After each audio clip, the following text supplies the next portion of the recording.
Le soleil d'Andalousie cognait comme un amant jaloux sur la peau nue des invités, transformant l'Oliveraie en un théâtre d'ombre et de lumière où chaque feuille frémissait d'un secret.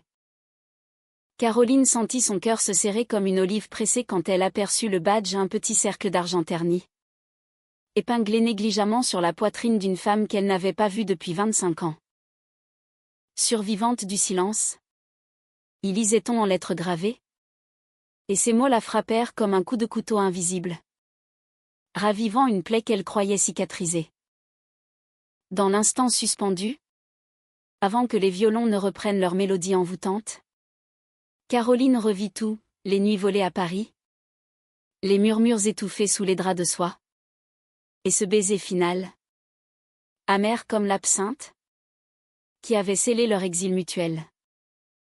Mais ici, à Séville, au milieu des rires et des pétales de jasmin, ce badge n'était pas un hasard, c'était une accusation. Un fantôme revenu hanter le plus beau jour de sa fille. Marion, radieuse dans sa robe blanche qui dansait au gré de la brise, serrait la main d'Héléna, sa promise, ignorant que le sol sous ses pieds et sous ceux de sa mère venait de se fissurer en silence. Caroline s'était toujours imaginé ce mariage comme un triomphe personnel. Une victoire arrachée aux conventions étouffantes de son éducation bourgeoise. Née à Lyon dans une famille de vignerons où l'amour se mesurait en nectar et en alliances stratégiques, elle avait fui vers Paris à 18 ans, rêvant de toiles de maître et de nuits sans fin. C'est là qu'elle avait rencontré Isabelle, cette artiste aux cheveux de feu et aux yeux d'un vert impitoyable, qui peignait des nus féminins avec une audace qui faisait rougir les critiques du Figaro.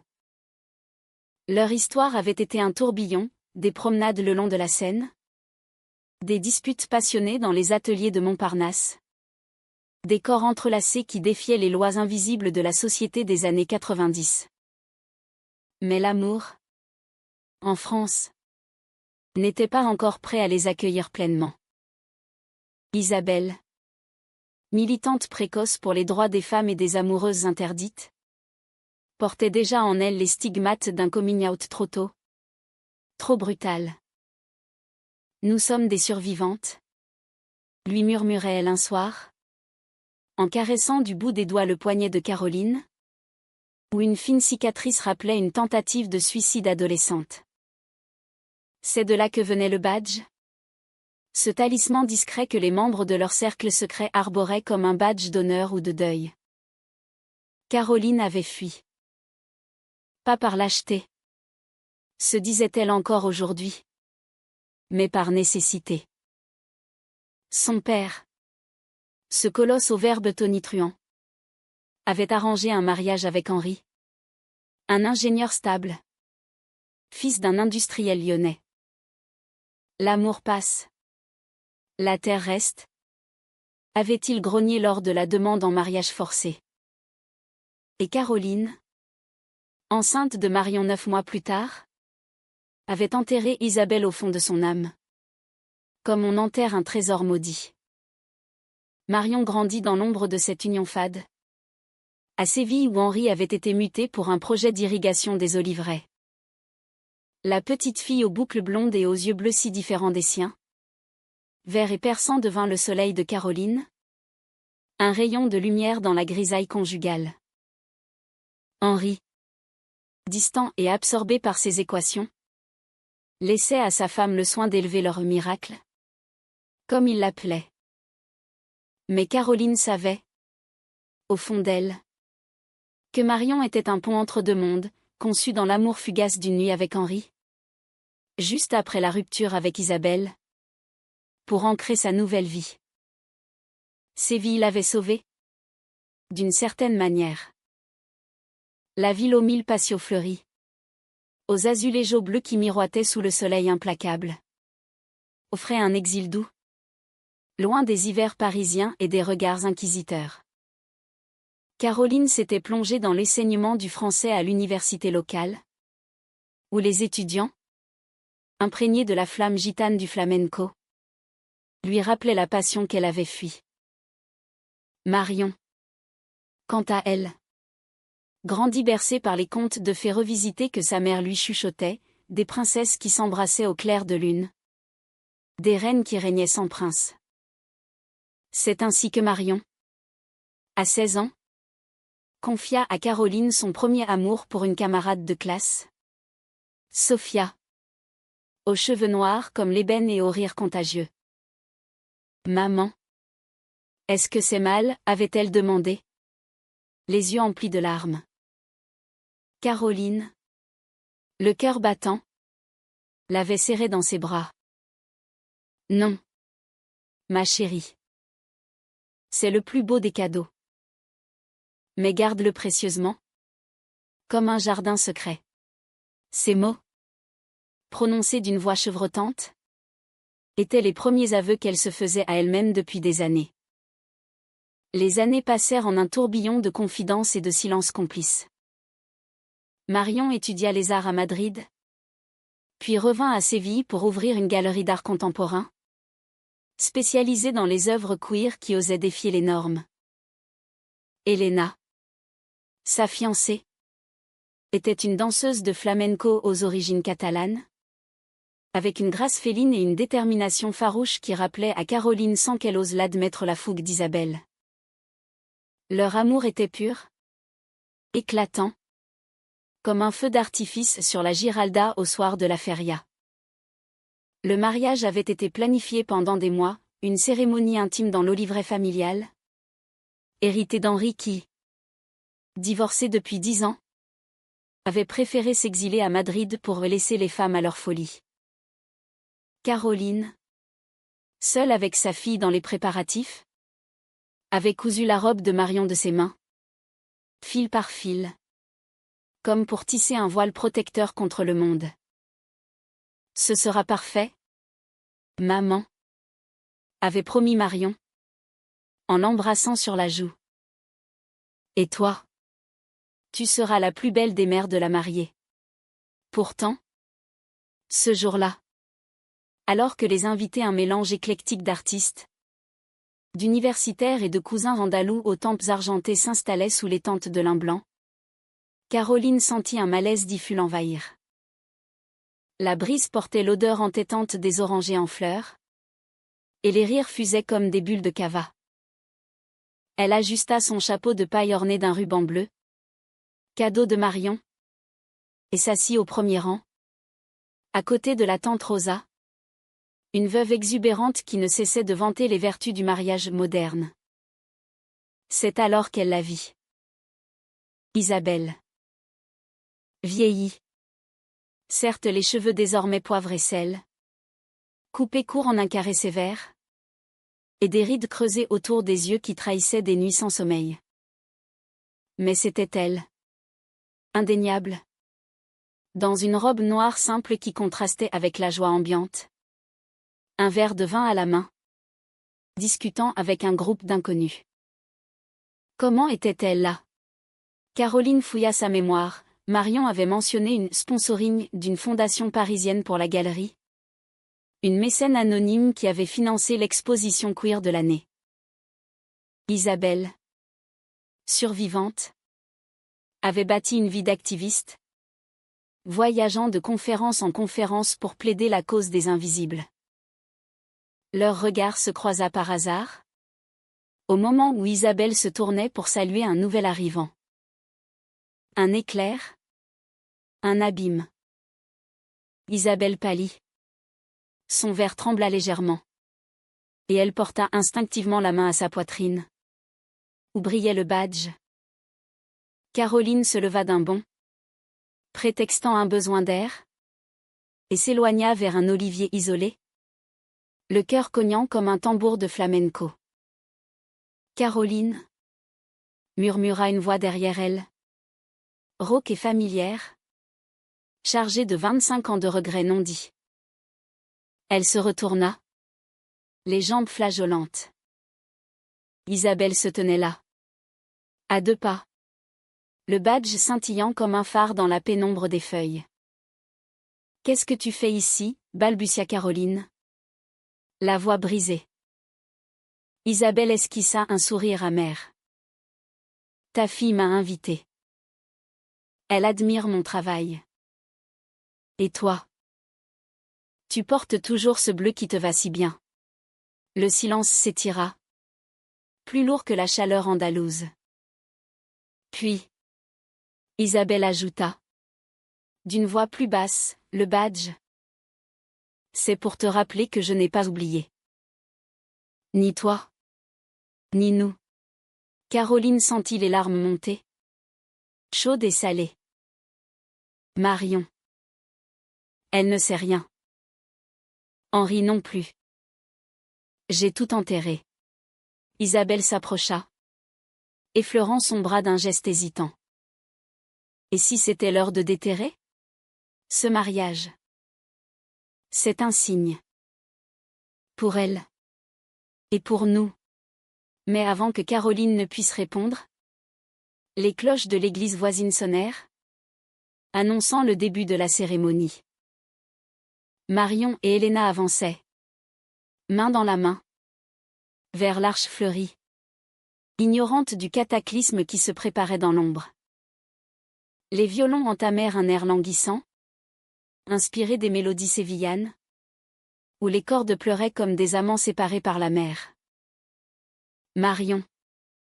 Le voile diaphane flottant derrière elle comme une aile de colombe, s'avança au bras de la tante Rosa, ses yeux bleus rivés sur Helena qui l'attendait, rayonnante, sous l'arche de jasmin.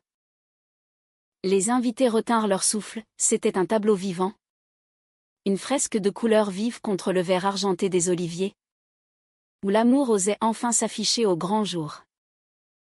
Caroline, revenue à son siège la gorge nouée, ne pouvait détacher son regard d'Isabelle, qui s'était glissée discrètement au fond de l'assemblée, comme une ombre bienveillante.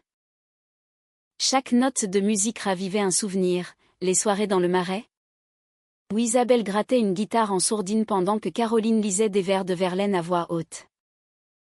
Les amants de la nuit, murmurait Isabelle, en posant sa tête sur l'épaule de sa bien-aimée.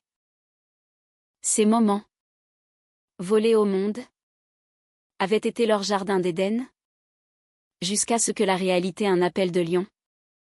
Un ultimatum paternel ne les en chassa. La cérémonie se déroula dans une bulle de tendresse. Le maire, une femme aux cheveux grisonnants et au sourire complice, lut les vœux avec une émotion palpable. Marion et Helena. Dans cet olivret qui a vu naître des générations d'amour discret, vous promettez aujourd'hui de vous aimer fidèlement? Dans la joie comme dans l'adversité. Helena, la voix tremblante, glissa l'anneau au doigt de Marion, un cercle d'or fin gravé d'une olive stylisée, symbole de paix et de racines andalouses. Tu es mon flamenco. Ma flamme éternelle. Dit-elle. Et les rires fusèrent, mêlés de sanglots. Marion, à son tour, répondit d'une voix claire comme un ruisseau de la Sierra Nevada, avec toi. Je n'ai plus peur des ombres. Tu es ma lumière? Helena. Puis, tournant la tête vers Caroline, elle ajouta, et maman? Qui m'a appris que l'amour n'a pas de genre? Seulement un cœur. Les applaudissements éclatèrent. Et Caroline, les joues mouillées, se leva pour embrasser sa fille. Dans cet instant, elle se sentit bénie. Réparée jusqu'à ce que son regard croise à nouveau celui d'Isabelle. Chargé d'une question muette, et toi? As-tu un cœur pour toi-même? Le banquet suivit sous les tentes. Un festin andalou où gazpacho frais et jamon ibérique se succédaient en un ballet de saveurs. Les invités dansaient au son d'une guitare flamenco, les talons claquant sur le sol de terre battu comme des battements de cœur affolés.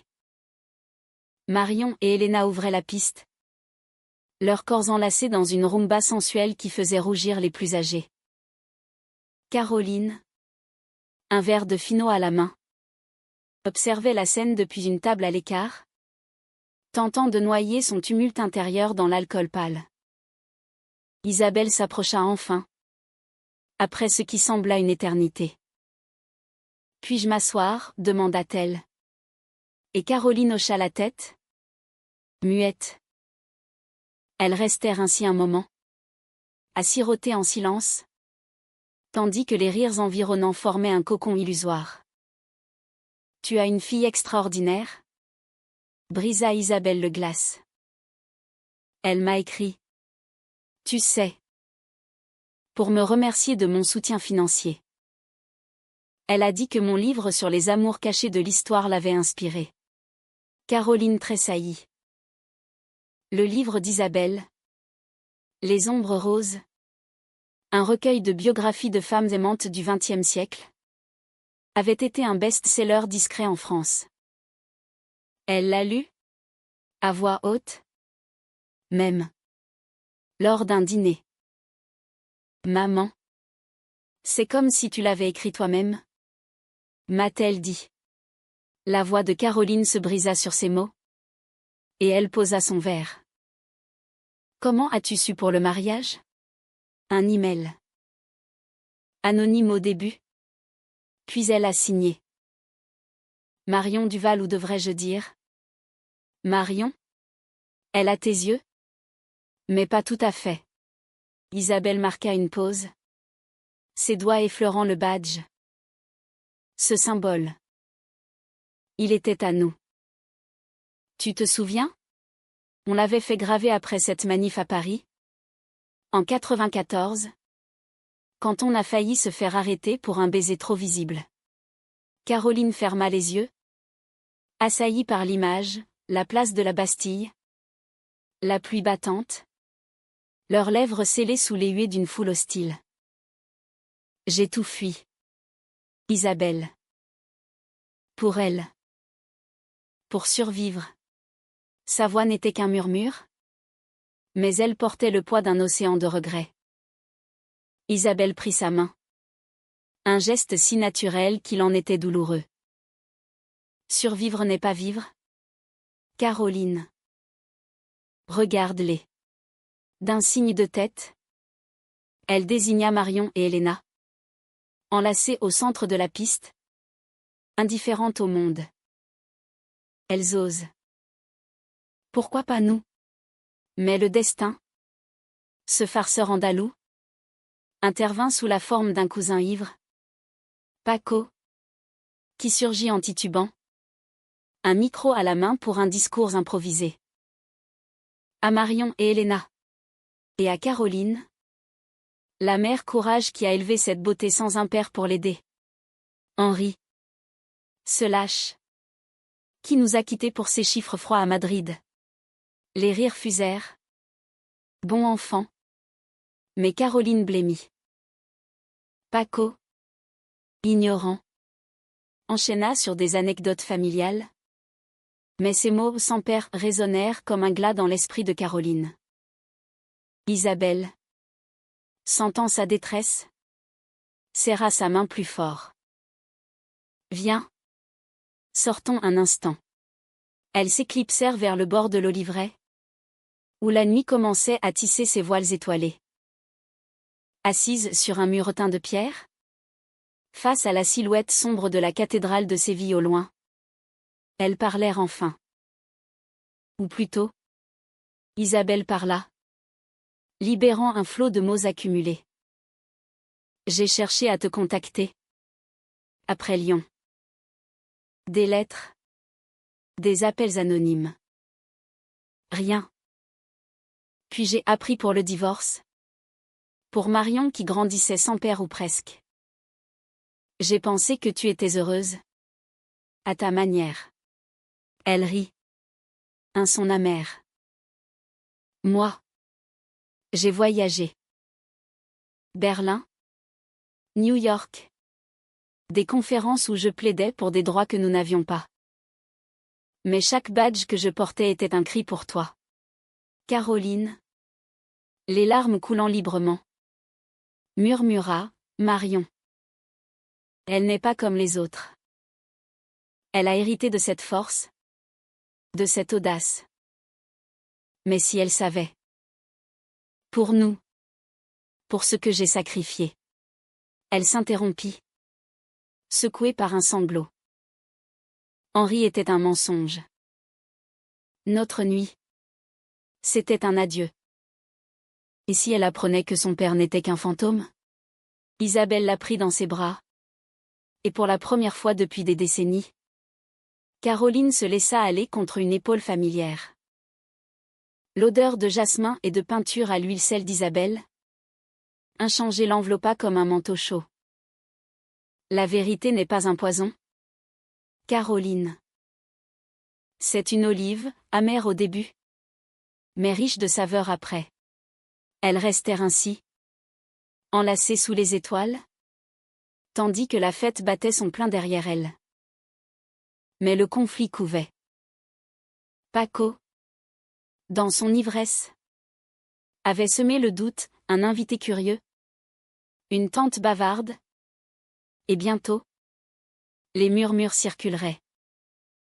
Marion, sensible comme une antenne, le sentirait. Le lendemain matin, alors que les invités dormaient encore dans les haciendas voisines, Caroline se réveilla en sursaut. Le badge d'Isabelle posé sur sa table de nuit, un cadeau? Ou une provocation? Elle le glissa dans sa poche. Le cœur lourd, sachant que le vrai mariage, celui des vérités révélées, ne faisait que commencer. Marion frappa à la porte, rayonnante dans un peignoir de soie. Elena encore endormie derrière elle. Maman, viens prendre le petit déjeuner avec nous. Isabelle est là aussi, elle veut te parler d'une expo commune pour la galerie. Le nom, prononcé innocemment, fut comme un coup de poignard. Caroline sourit. Fragile. J'arrive. Ma chérie. Mais en descendant vers la terrasse où le soleil caressait les citronniers, elle sut que le badge avait tout révélé, non pas un secret, mais une porte entr'ouverte sur un amour qu'elle croyait perdu. Le petit déjeuner s'étira en une danse languide de conversation et de café serré, où les arômes de churros frits se mêlaient à ceux des oranges frêmes pressées. La terrasse de l'hacienda, avec ses arches mauresques et ses pots de géraniums écarlates, offrait un havre de paix trompeur. Marion, perchée sur les genoux d'Elena, riait aux éclats d'une anecdote d'Isabelle sur une expo ratée à Berlin. Les tableaux lesbiens ont fini par terre. Littéralement. Quand le plafond a cédé. Elena, les yeux pétillants, serrait la taille de sa femme avec une possessivité tendre, tandis que la tante Rosa, fidèle à sa réputation, remplissait les assiettes avec une générosité maternelle. Caroline, assise en retrait, triturait le badge dans sa poche comme un talisman maudit. Chaque regard d'Isabelle, chaque sourire échangé avec Marion, creusait un peu plus le gouffre en elle. Comment Isabelle, cette femme qu'elle avait aimée avec une ferveur juvénile, s'était-elle insinuée si naturellement dans la vie de sa fille? Était-ce le destin? Ce vieux marionnettiste andalou? Ou une cruelle coïncidence? Caroline, tu es bien silencieuse ce matin, nota Marion, en lui tendant une corbeille de pain aux figues. La fête t'a fatiguée? Ou c'est le cava qui parle encore? Son ton était taquin. Mais ses yeux bleus scrutaient. Attentifs. Marion avait toujours eu ce don, lire les ombres sur le visage de sa mère, comme on lit les lignes d'une paume gitane. Non. Ma puce. Juste. Émue. Hier était parfait. Caroline força un sourire. Mais sa voix trahit une fêlure. Isabelle, de l'autre côté de la table, posa sa tasse avec un cliquetis discret. Ses yeux vers miroir des siens disant tout ce que les mots ne pouvaient. Après le repas, tandis que le groupe se dispersait pour une sieste méridienne tradition sévillane imprenable, Isabelle retint Caroline d'un geste subtil. Allons marcher. Les oliviers nous écouteront. Elles s'enfoncèrent dans le verger, où les arbres centenaires montaient la garde comme des sentinelles silencieuses. Leurs troncs noueux gravés d'histoires oubliées. L'air vibrait du chant des cigales. Un bourdonnement hypnotique qui semblait amplifier les battements de cœur. « Pourquoi es-tu venue ? » Vraiment, demanda enfin Caroline, s'arrêtant près d'un arbre particulièrement massif, dont les branches ployaient sous le poids des fruits noirs. Isabelle cueillit une olive, la fit rouler entre ses doigts. Pour Marion.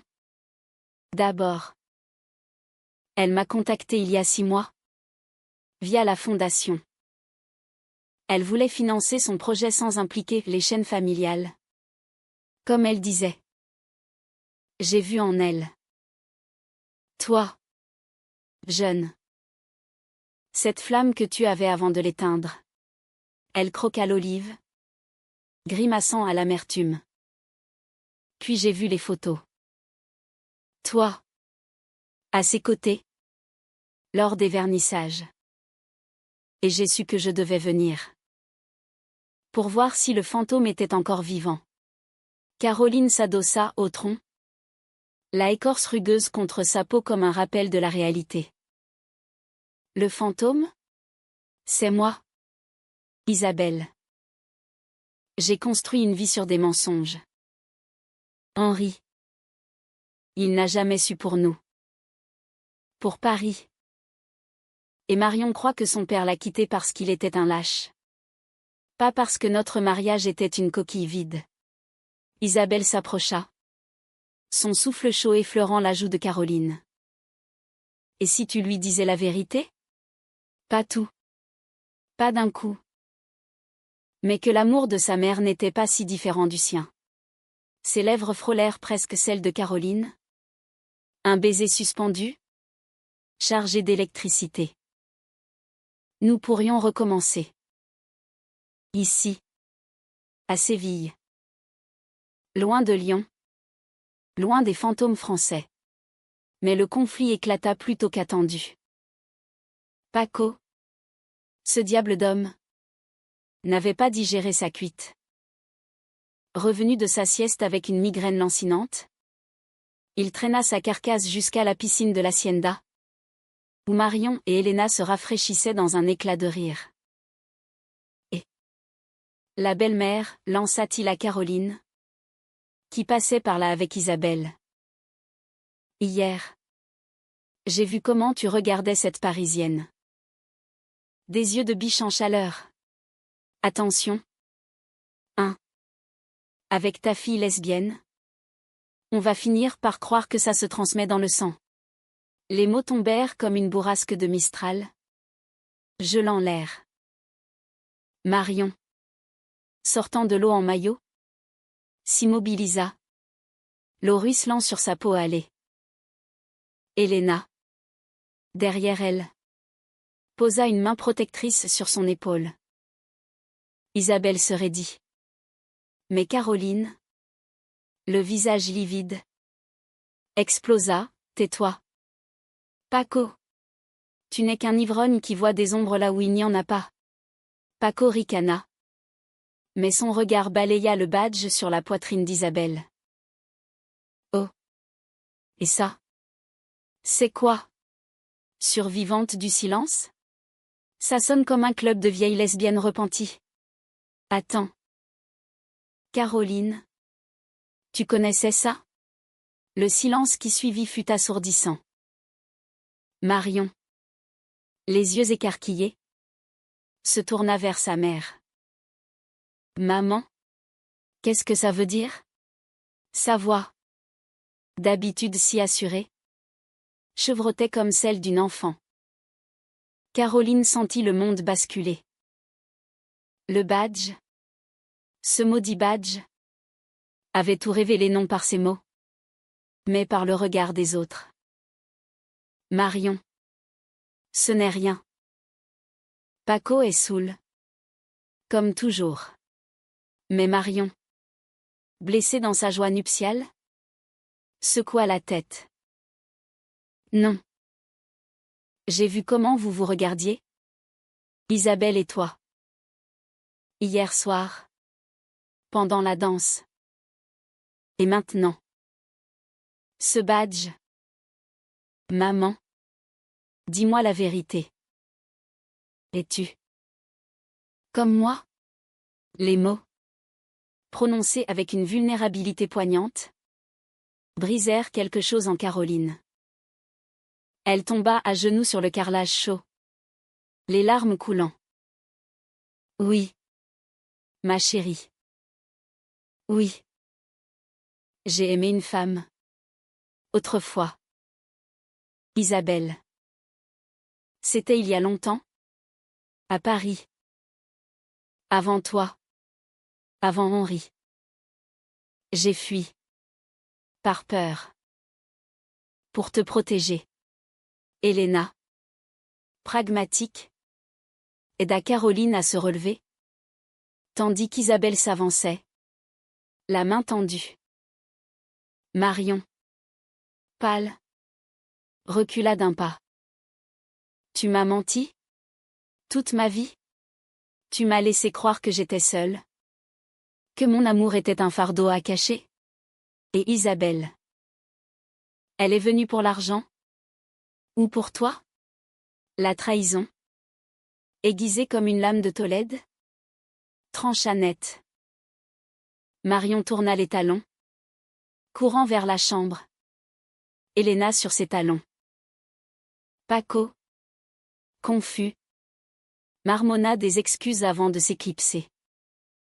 Restée seule. Caroline et Isabelle s'enlacèrent. Mais c'était un étau de douleur. Non de réconfort. Je t'avais prévenu. Murmura Isabelle. La vérité libère. Mais elle blesse d'abord. Le soir tomba sur Séville comme un manteau de velours noir, étoilé de guirlandes lumineuses pour la réception finale. Marion n'apparut pas. Helena, en messagère fidèle, transmit un message laconique, elle a besoin de temps. Mais elle t'aime toujours. Caroline, brisée, erra dans l'oliveraie, le badge serré dans son poing. La réaction de sa fille, ce mélange de choc et de colère, ravivait ses propres blessures, le rejet de son père. Les nuits solitaires après la rupture avec Isabelle. Pourtant, au cœur de la nuit, un grattement à la porte. Marion, les yeux rougis, entra sans un mot, s'assit au bord du lit.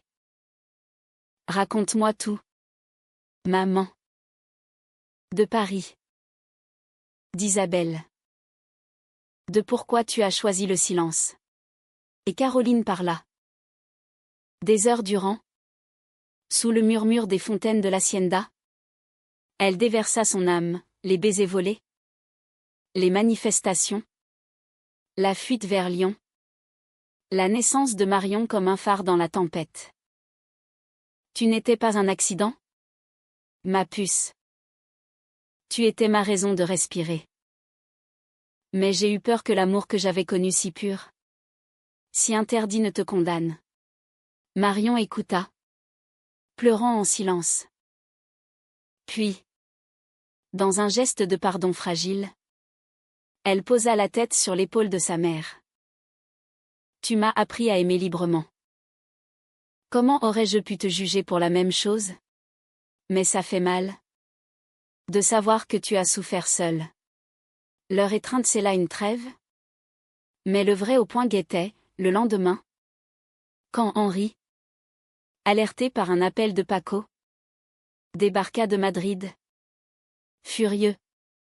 Exigeant des explications sur cette Française au badge suspect. Henri arriva comme un ouragan du Nord. Sa silhouette massive engoncée dans un costume froissé par le train. Le visage rougeau de colère contenue. L'Hacienda, encore imprégné des effluves de la fête jasmin fané et cava éventé, se figea sous son entrée tonitruante. Qu'est-ce que c'est que ces histoires? Une lesbienne à mon mariage de fille? Et toi? Caroline? Impliquée? Sa voix résonna dans le patio, faisant sursauter les oiseaux dans les citronniers.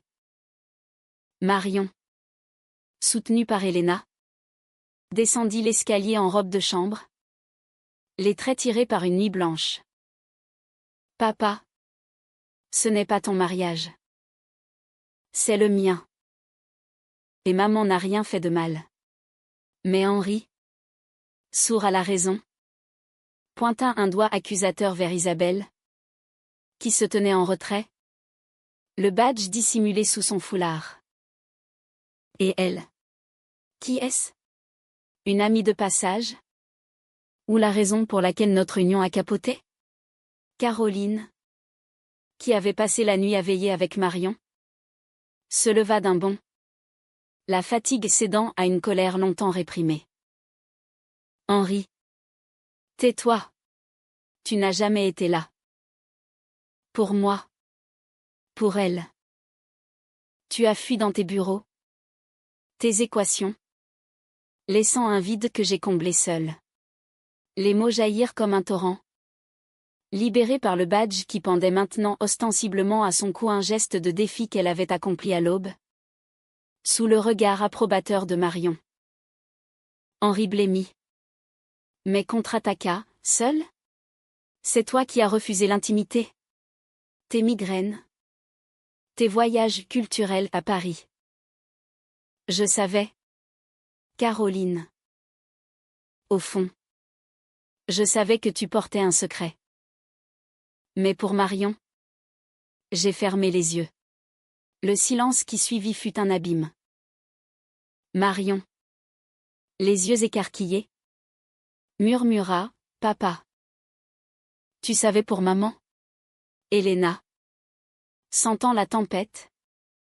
Glissa un bras autour de sa taille. Henri s'effondra sur une chaise. Le poids des années le rattrapant.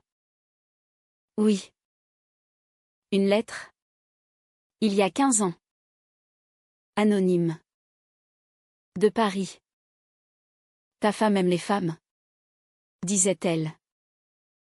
J'ai déchiré. Ignoré. Parce que j'aimais Marion plus que ma fierté. Il leva les yeux vers Caroline.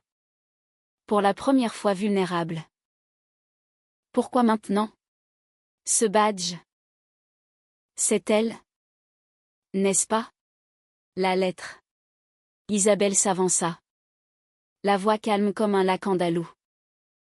Oui. C'était moi. Pas par méchanceté. Mais par désespoir. J'espérais qu'elle choisirait la vérité. Elle tendit la main à Henri. Un geste de paix inattendu. Nous avons tous survécu au silence. Peut-être est-il temps de chanter? Maintenant.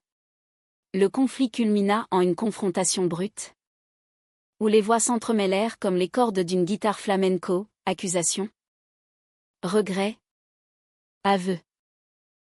Henri révéla ses propres doutes, un amour non réciproque pour Caroline. Masqué par le devoir familial. Marion. Déchirée entre ses parents. Éclata en sanglots, vous m'avez tous menti. Pour me protéger. Dites-vous. Mais j'aurais aimé savoir que l'amour, sous toutes ses formes, coulait dans nos veines. Helena. Voix de la raison. Intervint, arrêtez. Ce n'est pas une cour d'assises. C'est une famille. Et les familles se brisent pour mieux se recoller. Elle guida Marion vers le jardin, laissant les adultes à leur catharsis. Caroline et Isabelle, enfin seules avec Henri, parlèrent jusqu'au crépuscule. Je ne te hais pas, dit Caroline à son ex-mari. Tu as été un père. À ta manière. Et moi? J'ai été une épouse fantôme. Henri.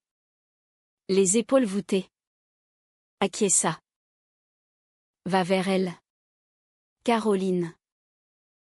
Vers ton vrai amour. Marion et moi. On s'en sortira. La nuit enveloppa Séville d'un manteau étoilé. Et dans l'oliveraie, Caroline et Isabelle marchèrent main dans la main. Le badge scintillant comme une étoile filante. Et maintenant, demanda Isabelle. La voix tremblante. Maintenant, on vit. Pour Marion. Pour nous. Elles s'embrassèrent sous les branches. Un baiser doux. Mûri par les ans. Sans urgence mais avec une profondeur infinie. Pas de feu de paille. Mais un feu de bois d'olivier. Lent et durable. Le lendemain. Lors d'un brunch d'adieu. La famille se réunit. Marion. Les yeux clairs.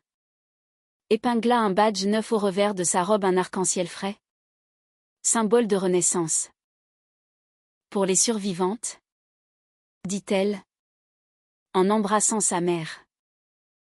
Et pour les amours qui révèlent. Henri. Reparti pour Madrid avec une valise plus légère. Envoya un message, prenez soin de notre étoile. Elena organisa une expo commune, survivante d'Andalousie, où l'étoile d'Isabelle dialoguait avec les sculptures de Marion. Caroline, enfin libre, s'installa à Séville avec Isabelle, transformant l'hacienda en un havre d'art et d'amour. Les oliviers, témoins muets, frémissaient désormais d'une joie humaine. Le badge, passé de main en main, n'était plus un secret, mais un legs, l'amour, qu'il soit caché ou affiché, forge les âmes les plus fortes. Dans les rues pavées de Séville, sous le regard bienveillant de la Giralda, Caroline marchait avec sa fille et sa promise, Isabelle à ses côtés. La vie, cette danse andalouse imprévisible, avait révélé ses plus beaux tourbillons.